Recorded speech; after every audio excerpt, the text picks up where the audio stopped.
Hi, I'm Brian Talsma. I'm the watershed technician with the Allegan Conservation District, and I'm here to tell you about our phosphorus reduction auction. This is our latest water quality project that we're bringing to Allegan County with the help of Michigan Farm Bureau and the Delta Institute. This is, at its core, a cost share program where we pay participants, who are farmers, who implement cover crops, no-till, or reduced till on their land. Instead of paying you per acre, though, this project uses a reverse auction structure. So what that means is you will submit a bid that tells us which conservation practices you're interested in, which fields you want to implement them, and how much you would like to be paid to do that. Once we get all of the bids, we'll then select the most cost-effective practices. The application process is very simple. You just need to tell us those three things, and we take care of the rest. So the goal of this project is to reduce phosphorus runoff in the watershed. In the Kalamazoo River, phosphorus can cause a lot of damage. It can cause algae blooms that lead to toxins in the river, that cause fish die-offs, and we want to make sure that we are working to prevent that. So we are going to be doing this by promoting the use of cover crops and conservation tillage. These methods are both economical, they help improve soil structure, and then they also prevent a lot of phosphorus from leaving the fields, which means you don't have to put as much fertilizer on the field.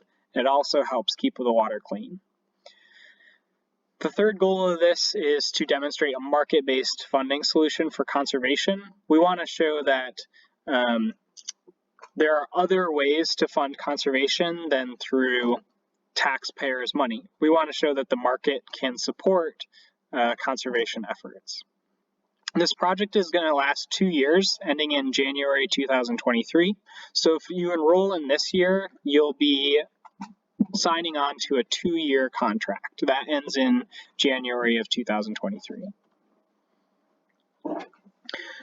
All of the work that's done for this project is going to fall within our project area. You can see the map here on this slide. All the fields that are enrolled need to be at least partially in the project area.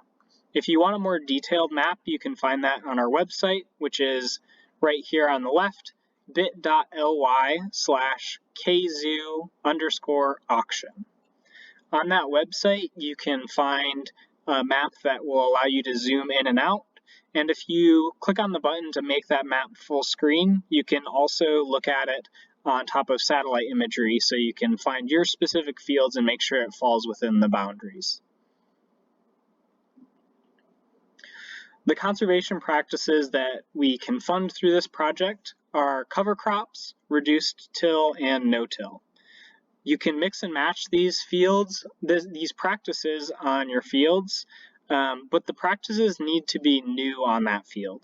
So that means if you choose cover crops, for example, then you can't have planted cover crops on the field in 2020. If you want to be paid for reduced till in 2021, then you can't have been doing reduced till in 2020 on that field. Your contract, if you enroll this year, will be for 2 years, like I said, lasting through the 2021 and 2022 growing seasons. The other thing to keep in mind here is that perennial crops are not eligible for this program. You can't enroll hay fields or alfalfa fields. So I want to quickly talk about what we're looking for in each of the practices. In cover crops, we want to see you planting them as soon as you can after you harvest your cash crop. All you need to do is tell us what species and what seeding rate you're using, and we'll make sure that that works out. Your cover crops can't be sold or harvested for seed. However, you can graze them or mow it for feed as long as you follow some guidelines.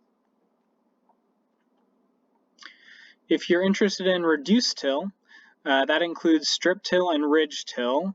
And we're looking for about 30% crop residue. So you can see on the right kind of what that looks like in corn and in soybean residue. And reduced till is going to use operations like chisel plowing, disking, field cultivating, or vertical tillage. And the thing to add with chisel plowing is that you want to be using points like straight points instead of curved points which flip over the soil. We don't want to use any primary inversion implements, so that's things like moldboard plow, which flips over the soil and gives you a clean slate to work with. We want to be able to see some residue after you're done. And no-till as the last practice is pretty self-explanatory. No tillage operations are allowed on the field, except for a few exceptions like fixing ruts. So if you consider applying for this, you'll want to be thinking about your bid price. Each of your fields is going to receive a separate bid. So you'll tell us which field you want to implement a practice on, select no-till, reduced till, or cover crops, or a combination of those, and then tell us how much you want to be paid for that field. So your bid is going to be submitted in dollars per acre. We'll figure out the acreage based on a map, based on satellite photos, and then estimate how much phosphorus that will reduce, and then figure out how efficient that bid is. When you're setting your bid, you should consider both your costs and other cost share options. For example, if you're eligible for an NRCS program that pays you $20 an acre for reduced till, then you don't want to bid below $20 per acre for reduced till.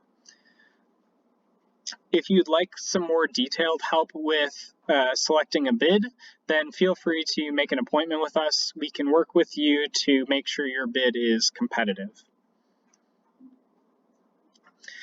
Once we get your bid, we're going to be estimating how much phosphorus you save by implementing those practices. And the bids that save the most phosphorus for every dollar of their bid will get awarded contracts. Once we rank the bids and we decide which ones are awarded, then the most cost-effective bids are all going to be funded at the same rate. So I have an example below where we have 3 farm fields and only 2 of them were awarded bids. You can see that Farm A bid $2,000, which is the lowest bid, but they didn't save a lot of phosphorus through their actions.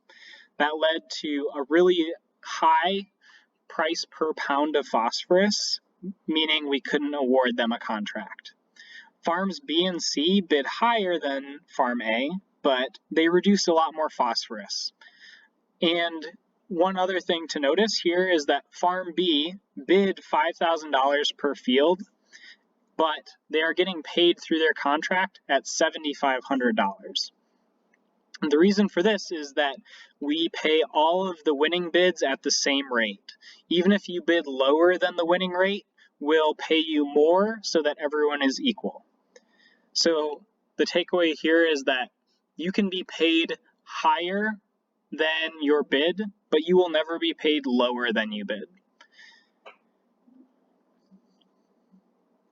Once we've awarded contracts, we're going to come out and verify that you are following your contract every year. So we'll just come out and take a quick photo of each field, and that happens after you plant if you're enrolled with tillage practices, or after you harvest if you're enrolled in cover crops. So if you have any questions, here's my contact information. I'd be happy to schedule a phone appointment with you or meet in person somewhere if you're comfortable. You can reach me by phone or by email. And please reach out if you have any questions or would like help with your application. Thanks for your time.